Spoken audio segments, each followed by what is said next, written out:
Hola les gens, je suis ravie de vous retrouver pour une nouvelle vidéo. Un type de vidéo que je ne fais pas souvent, voire jamais, je crois qu'on peut le dire. C'est un tuto pour vous montrer la méthode que j'utilise pour doubler des tops sans manches, des débardeurs, appelez ça comme vous voulez. Pour les doubler ou pour mettre des parmentures. Vous allez voir là, je vais utiliser un patron de chez Fibremood parce que je trouve que la méthode qui est justement utilisée par Fibremood quand il y a une parmenture, pour moi c'est la pire de toutes les méthodes qui existent pour doubler un haut. J'aime vraiment pas la technique que eux ils utilisent. Donc voilà, si jamais ça vous intéresse, moi je vous montre la méthode que j'utilise. Je ne l'ai pas inventée. En couture, c'est un peu comme tout dans la vie. Pour arriver à un endroit, vous avez toujours plusieurs chemins. Et je pense que des méthodes, des techniques dans la couture, vous en avez autant que de personnes qui font de la couture. Il y a des petites choses qui vont vous parler, il y a des choses qui vont pas vous parler. Moi, la méthode que j'utilise, c'est celle qui me semble la plus intuitive et qui est la plus facile pour moi à mettre en place. Peut-être que vous, ça va absolument pas vous parler. Avant de vous montrer la suite,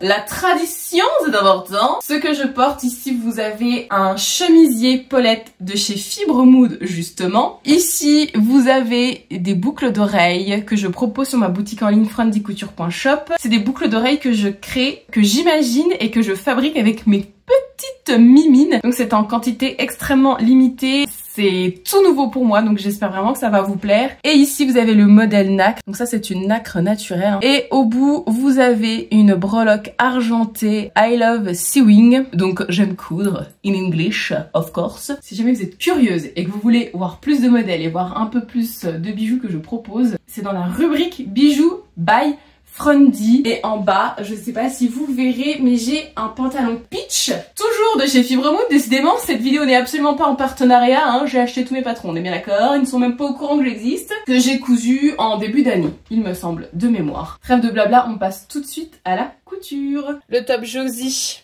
donc de Fibremood, pour vous le présenter rapidement, c'est un top tout simple. Vous avez un devant avec des pinces poitrine, un dos qui se présente en deux parties avec une patte de boutonnage, puisque ça se boutonne dans le dos. Il va de la taille 32 à la taille 48, c'est un niveau 2 sur 5 en termes de difficulté. J'ai déjà cousu les pinces. Alors mon tissu, c'est un tissu qui dort dans mon stock depuis moultasse. Qu'est-ce que c'est? Un brocart, je crois. Vous voyez? C'est tissé avec des très beaux fils. Et en même temps, c'est pas épais comme du jacquard. Donc, il me semble que c'est ce qu'on appelle un brocart. J'en avais un tout petit métrage. L'avantage du top Josie, c'est qu'il rentre dans très très peu de tissu. Alors, la première étape, toute simple. J'ai déjà surjeté le bas de ma parmenture. Vous venez prendre endroit contre endroit la parmenture et le devant. Et on va venir piquer ici au niveau de l'emmanchure, ici au niveau du col et ici au niveau de l'autre emmanchure. Surtout, on ne coupe pas au niveau des épaules. Les parmentures dans les vêtements Fibremood sont toujours un peu plus petites que la partie extérieure. Ils font ça exprès pour que la parmenture ne dépasse pas quand votre vêtement sera retourné. Donc on va passer sous la machine et on va piquer tout ça. Donc ces deux parties-là et le col au point droit.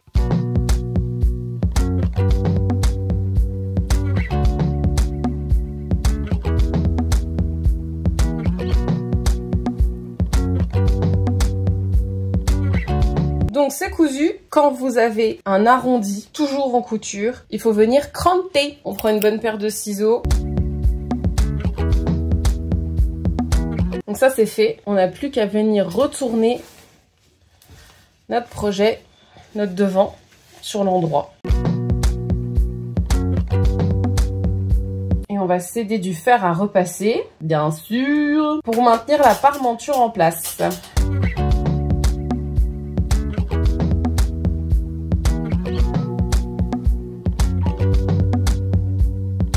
Donc voilà pour la partie devant. Maintenant, on va s'attaquer à la partie dos. Pour la partie dos, je vous remontre.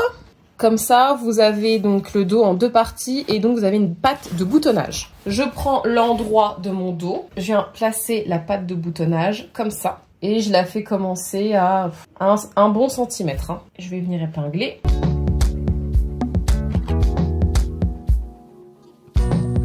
Et ensuite, vous allez pouvoir prendre votre parmenture dos. Voilà, c'est la petite partie ici. Vous avez des crans de montage là, vous avez juste à les faire correspondre. Toujours pareil, on s'occupe pas de l'épaule. Vous avez une petite partie de l'encolure là, du dos. Et en fait, ce qui va se passer, vous pouvez le faire en un temps ou en deux temps. Donc soit vous venez coudre ici à la manchure, ici au col. Après seulement, vous venez coudre la bande de boutonnage. Soit vous faites tout d'un coup. Vous venez coudre ici la bande de boutonnage. Vous vous arrêtez bien là où vous avez mis votre épingle. Vous pivotez votre aiguille. Vous venez coudre ici jusqu'au col. Vous vous arrêtez là et vous reprenez ici la couture. J'ai déjà fait l'autre côté, donc ça va vous donner ça en fait. J'ai aussi surjeté à ce niveau-là. Donc ça, c'est sur l'envers, ça vous donne ça. Et sur l'endroit, ça donne ça. Vous voyez, c'est très très propre. Je suis venue faire une surpiqûre tout le long pour maintenir bien en place.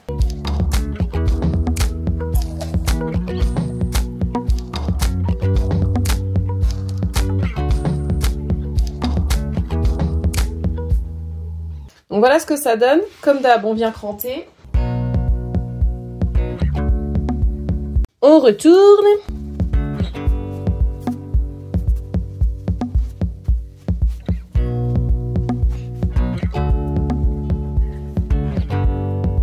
Je vais venir mettre un bon coup de fer partout et puis je vais faire une surpiqûre à ce niveau-là. Alors, vient le moment d'assembler au niveau des épaules. Pour ce faire, vous prenez votre devant. Vous prenez votre devant et vous venez le retourner sur l'envers.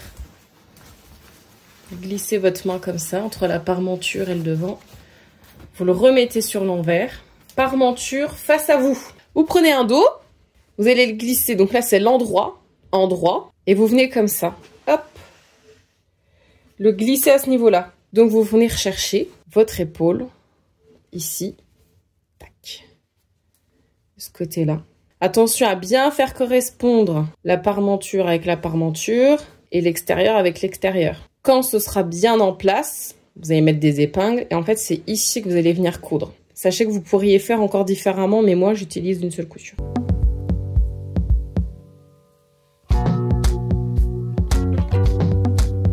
Une fois que vous avez cousu, bah écoutez, vous n'avez plus qu'à tirer l'affaire.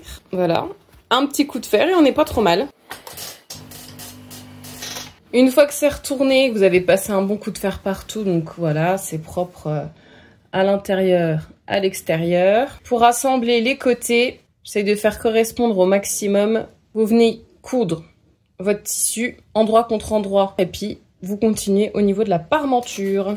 C'est assemblé. Bon, mon tissu c'est filoche. Moi j'ai une technique pour que la parmenture ressorte pas en fait au niveau de l'aisselle. Alors je sais pas si c'est une technique conventionnelle, mais enfin bon, vous savez moi je suis un peu une rebelle. Donc je sais pas si vous verrez bien. Donc vous voyez c'était comme ça. Donc là il y a ma pince poitrine. Parmenture est ici. Je rejoins la parmenture, le devant et le dos ensemble. Je la descends jusqu'à la ligne où j'ai déjà plié. Et moi là je vais venir surjeter tout ensemble. Moi ça me permet de maintenir la parmenture en fait quand ce sera cousu, vous voyez. Elle sera maintenue comme ça en fait. Elle pourra plus bouger. Elle pourra plus s'envoler. Elle restera plaquée ici. C'est ma petite technique à moi. Et voilà, mon petit haut est quasiment terminé. Mais si vous avez une doublure, donc comme je vous dis, c'est la même technique. Et à l'intérieur, vous avez quelque chose de propre et de plutôt simple à faire. Moi, il me reste plus qu'à surjeter le bas, à faire l'ourlet et à poser les boutons au niveau du dos. J'ai réalisé l'ourlet du bas. Il ne me manque plus que la partie bouton. Je vais mettre ceux-là. Donc, c'est des petits cœurs argentés. C'est des boutons à visser. Et vous les trouverez sur ma boutique en ligne par paquet de 6. Ça tombe bien. Et là, apparemment, il en faut 5. Donc, je vais partir là-dessus. C'est trop choupi. Je vais mesurer exactement pour que ça ait le même écart partout. Je vais faire des marques. Et après, direction la machine pour les boutonnières automatiques.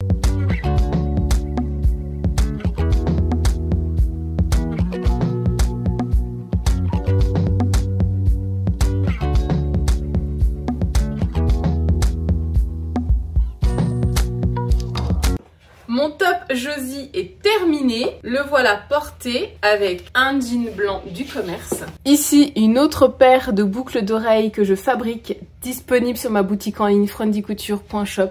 Elles sont trop mignonnes. Petite machine à coudre, petits boutons. Je trouve que ça va super bien avec mon haut. À l'arrière, il y a une étiquette perchée comme Suzanne. Il reste quelques kits.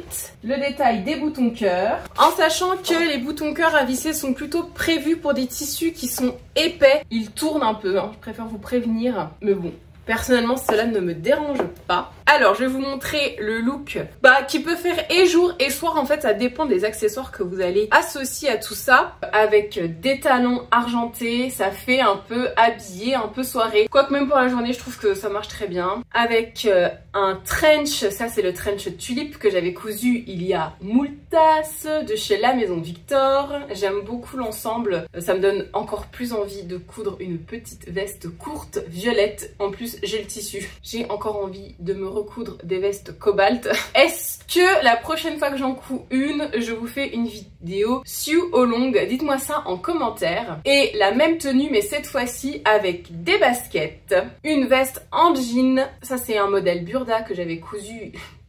Je ne sais même plus quand, tellement ça remonte. J'aimais pas souvent celle-là. Dites-moi ce que vous en pensez. Je ne voulais pas préciser, mais je ne l'ai pas fait ici, mais vous pouvez venir faire une surpiqûre de maintien au niveau de l'encolure, au niveau des emmanchures, si vous le souhaitez. J'espère sincèrement que cette vidéo vous a plu et que surtout cette vidéo vous a aidé à comprendre mieux la technique pour pouvoir doubler un top. Si vous souhaitez me soutenir, n'hésitez pas à liker, à vous abonner, à commenter et surtout à aller faire un tour sur ma boutique en ligne friendycouture.shop. Merci infiniment à toutes celles et ceux qui passent commande. C'est grâce à vous que je peux vivre de ma passion. Je vous remercie d'avoir regardé cette vidéo jusqu'à la fin. Je vous souhaite une excellente continuation dans tout ce que vous faites. Je vous embrasse. Je vous dis à très vite. Allez, tchuss!